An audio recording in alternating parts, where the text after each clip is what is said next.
2025-yil iyun va iyul oyi litsenziyalangan firmada umra safariga borish narxlari nech puldan bo'lyapti va sharoitlari qanaqa, narx-navolari nech pul va reyslar sanalari nechinchilarga chiqqan. Avvalambor assalomu alaykum. Bizlarni ijtimoiy tarmoqda kuzatayotgan hoji otalar, hojonalar, bizlarni musofirlikda kuzatayotgan opalarimiz, akalarimizga avvalambor assalomu alaykum deb qolamiz. Inshaalloh bugun haj mavsumidan keyingi birinchi umra ziyorati narxlari va sharoitlari va reyslar sanalarini inshaalloh sizlarga e'lon qilamiz. Video boshlashdan oldin bir dona like bosib qo'yinglar. Kanalimizga mehmon bo'lsalaring, albatta podpiska tugmasini ham bosib qo'yishni esdan chiqarmanglar do'stlar. Inshaalloh birinchi o'rinda ko'p tushadigan savollardan biri reyslar qayerlardan uchiladi. Ya'ni reyslarimiz Toshkent shahri, undan tashqari vodiyli do'stlarimiz uchun ham Farg'onadan ham reysimiz bor. Ya'ni Farg'onadan va Toshkentdan to'g'ridan-to'g'ri reys, ya'ni Toshkent Jidda va Toshkent Madina uchadi va Farg'ona Jidda yo'nalishida reyslarimiz to'g'ridan-to'g'ri Saudiya Arabistoniga uchib turadi, qatnov bo'lib turadi. 50 boshlarimiz birga sizlar bilan ketib, birga yana qaytib keladi. Shuni inobatga olinglar va firmamiz eng asosiylardan biri litsenziyaga ega. Ya'ni o'sha O'zbekiston bo'ylab Umra safar diniy qo'mitasi tomonidan o'sha umra safariga jo'natish uchun litsenziya olingan. Inshaalloh reyslarimiz Toshkentdan, undan tashqari vodiydan ham uchib turadi. Reyslarimiz 2025-yil 20-iyundan boshlab iyul oyi va avgust-sentyabr oylari reyslar narxlari va sanalari chiqib bo'lgan. Hozir birinchi umra safari 20-iyundan, ya'ni Toshkentdan reysimiz qo'yilyapti. 22-iyundan Farg'onadan reysimiz mavjud do'stlar.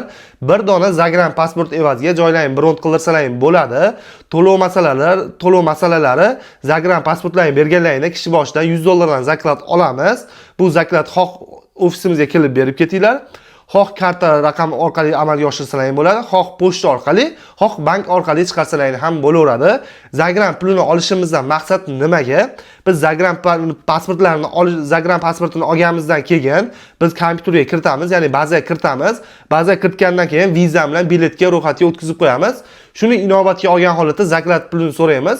Ko'pchiliklar biz Zagram pasportlarini olganimizdan keyin zakat va pulni aeroportda beraveraylik deb iltimos qilishadi. Bir-ikki marta mayli deb qo'yibmiz. O'shani hisobga aeroportga borib telefon qilsa telefonlari o'chiq, biz borolmaydi ham bo'ldik.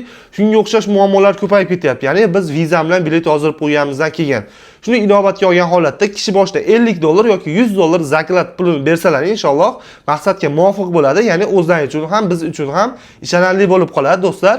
Reyslarimiz qayerlardan uchishini aytdik. Reysimiz nechinchi sanadan boshlanishini aytdik. Ya'ni 20-iyundan Toshkentdan reysimiz bor. 22-iyun sanasiga ya'ni Farg'onadan reysimiz bor. Undan tashqari iyul oyi, avgust oyi, sentyabr oylari ham reyslar sanalari chiqqan. Ekranda ko'rinib turgan nomerlarga bemalol aloqaga chiqib o'zlaring xohlagan savollaringga javob olishinglar mumkin do'stlar.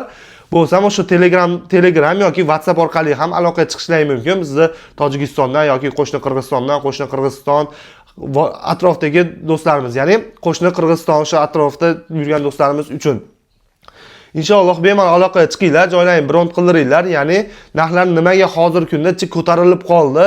Shu savollar ham bo'lishi mumkin. Birinchi o'rinda sizlarda sababi hozir diniy qo'mita tomonidan o'zlaring bilgan bo'lsalaring, ya'ni litsenziyaga ega bo'lgan firmalar umra safariga chiqariladi. Ya'ni o'sha Ramazon oyida yana Saudiya Arabistonda o'zbekistonlik yurtdoshlarimiz qolib ketishdi. Shunga o'xshash muammolar ko'payib ketdi. Gassisalarni chiqarib yubordi, oziq-ovqat bermayapti, bilet yo'q degan muammolar ko'payib ketgan hisobga endi yana aeroportlarda juda katta red tartiblar o'tkazilyapti. Ya'ni litsenziyaga ega bo'lmagan firmalarga hammasiga shraf solinyapti. Shuni inobatga olgan holatda qaysi firmadan borsalaring ham albatta o'sha litsenziyalangan firmaga bron qildiringlar do'stlar.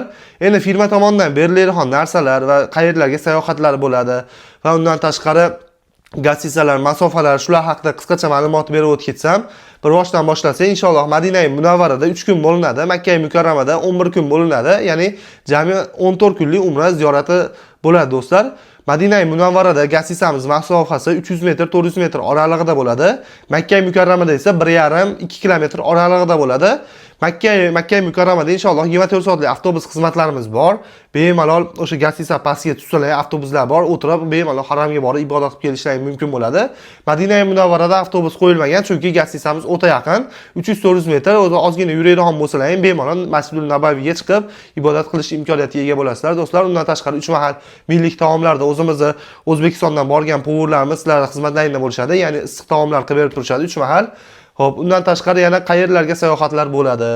Madina-i Munavvarada inshaalloh payg'ambarimiz ravzalari asosiylardan biri Undan tashqari Qubo masjidiga sayohat, Xurmo bog'iga sayohat, Arofat, undan tashqari Uhud tog'iga sayohat, Qur'on bosmaxonasiga sayohat, shunaqangi bir sayohatlar bo'ladi Madina Munavvarada. Makka Mukarramada Arofat vodiysi, undan tashqari Jabal Nur tog'i, Sabr g'ori, undan tashqari yana qanaqa joylar bor? Jim masjidi bor, hop daraxt masjidi bor. Shunga o'xshash hamma sayohatlar bo'ladi inshaalloh. Bemalol ekranda ko'rinib turgan nomerlarga aloqa chiqib, joylarni bron qildirsalar ham bo'ladi inshaalloh. Bundan keyingi videolarda ko'rishguncha o'zlaringizni ehtiyot qilinglar, sog' bo'linglar, salomat bo'linglar.